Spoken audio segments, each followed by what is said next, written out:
Buenos días, hoy os voy a leer el cuarto capítulo del Fantasma de Canterville para que lo disfrutéis haciendo las labores que queráis. Ahora nos vemos.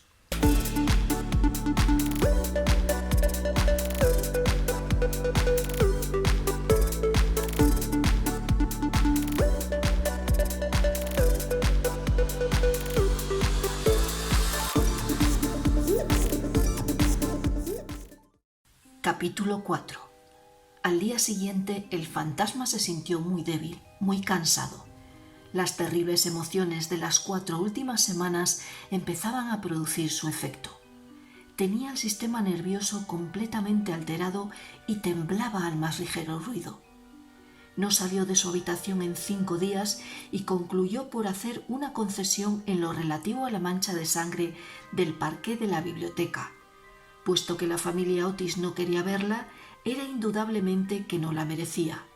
Aquella gente estaba colocada a ojos vista en un plano inferior de vida material y era incapaz de apreciar el valor simbólico de los fenómenos sensibles.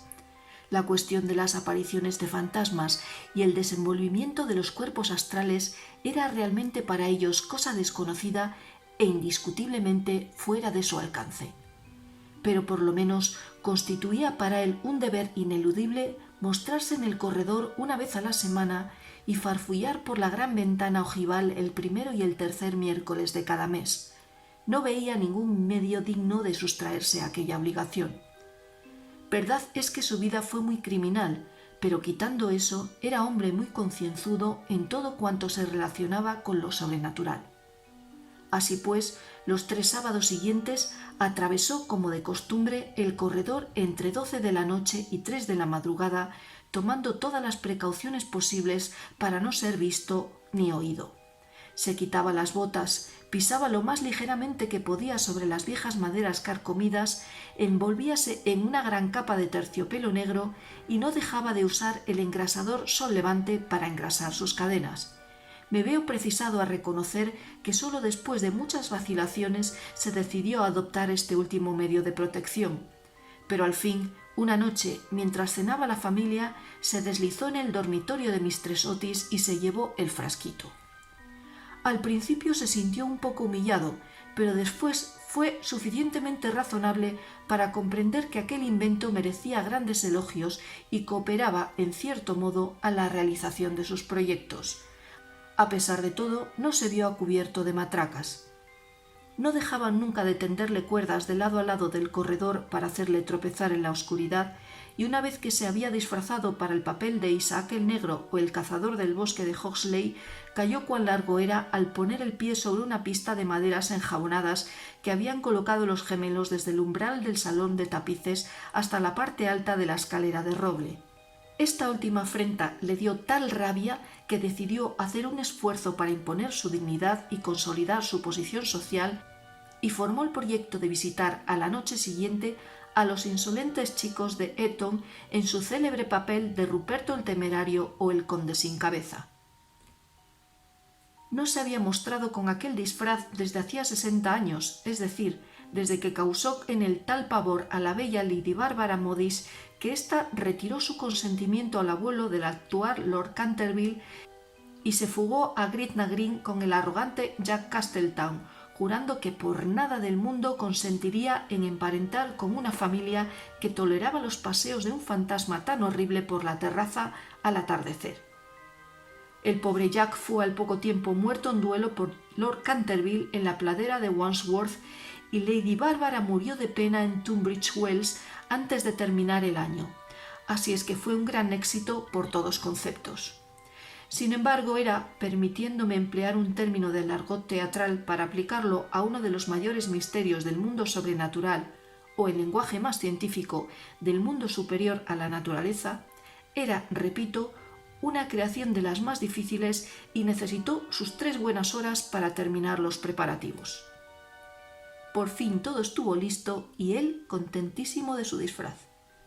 Las grandes botas de montar que hacían juego con el traje eran, eso sí, un poco holgadas para él y no pudo encontrar más que una de las 2 pistolas del arzón, pero en general quedó satisfechísimo y a la 1:15 pasó a través del estuco y bajó al corredor. Cuando estuvo cerca de la habitación ocupada por los gemelos, a la que llamaré el dormitorio azul, por el color de sus cortinajes, se encontró con la puerta entreabierta. A fin de hacer una entrada sensacional, la empujó con violencia, pero se le vino encima una jarra de agua que le empapó hasta los huesos, no dándole en el hombro por unos milímetros. Al mismo tiempo oyó unas risas sofocadas que partían de la doble cama con dosel. Su sistema nervioso sufrió tal conmoción que regresó a sus habitaciones a todo escape y al día siguiente tuvo que permanecer en la cama con un fuerte reuma. El único consuelo que tuvo fue el de no haber llevado su cabeza sobre los hombros, pues sin esto las consecuencias hubieran podido ser más graves.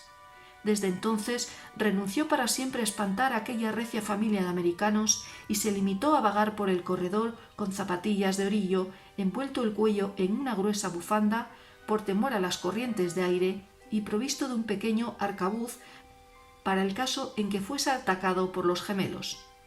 Hacia el 19 de septiembre fue cuando recibió el golpe de gracia. Había bajado por la escalera hasta el espacioso hall, seguro de que en aquel sitio por lo menos estaba cubierto de jugarretas y se entretenía en hacer observaciones satíricas sobre las grandes fotografías del ministro de los Estados Unidos y de su mujer hechas en casa de Sarrow. Iba vestido sencilla pero decentemente, con un largo sudario salpicado de moho de cementerio. Había atado la quijada con una tira de tela y llevaba una linternita y un azadón de sepulturero. En una palabra, iba disfrazado de Jonás el desenterrador o el ladrón de cadáveres de Chester Barn. Era una de sus creaciones más notables y de las que se guardaba el recuerdo con más motivo los Canterville, ya que fue la verdadera causa de su riña con Lord Rutherford, vecino suyo. Serían próximamente las 2:15 de la madrugada y a su juicio no se movía nadie en la casa, pero cuando se dirigía tranquilamente en dirección a la biblioteca para ver lo que quedaba de la mancha de sangre, se abalanzaron hacia él desde un rincón sombrío dos siluetas agitando locamente sus brazos sobre sus cabezas mientras gritaban a su oído ¡Uh! Lleno de pánico, cosa muy natural en aquellas circunstancias, se precipitó hacia la escalera, pero entonces se encontró frente a Washington Otis, que le esperaba armado con la regadera del jardín, de tal modo que, cercado por sus enemigos, casi acorralado, tuvo que evaporarse en la gran estufa de hierro colado, que afortunadamente para él no estaba encendida, y abrirse paso hasta sus habitaciones por entre tubos y chimeneas, llegando a su refugio en el tremendo estado en el que lo pusieron la agitación, el hollín y la desesperación. Desde aquella noche no volvió a vérsele nunca de expedición nocturna. Los gemelos se quedaron muchas veces en acecho para sorprenderle, sembrando de cáscaras de nuez los corredores todas las noches, con gran molestia de sus padres y criados. Pero fue inútil. Su amor propio estaba profundamente herido sin duda y no quería mostrarse. En vista de ello, Mistress Otis se puso a trabajar en su gran obra sobre la historia del Partido Demócrata, obra que había empezado 3 años antes. Mistress Otis organizó un clambake extraordinario, del que se habló en toda la comarca. Los niños se dedicaron a jugar a la barra, al écarté, al póker y a otras diversiones nacionales de América. Virginia dio paseos a caballo por las carreteras en compañía del duquesito de Cheshire, que se hallaba en Canterville pasando su última semana de vacaciones. Todo el mundo se figuraba que el fantasma había desaparecido, hasta el punto de que Mistress Otis escribió una carta al Lord Canterville para comunicárselo y recibió en contestación otra carta en la que éste le testimoniaba el placer que le producía la noticia y enviaba sus más sinceras felicitaciones a la digna esposa del ministro. Pero los Otis se equivocaban.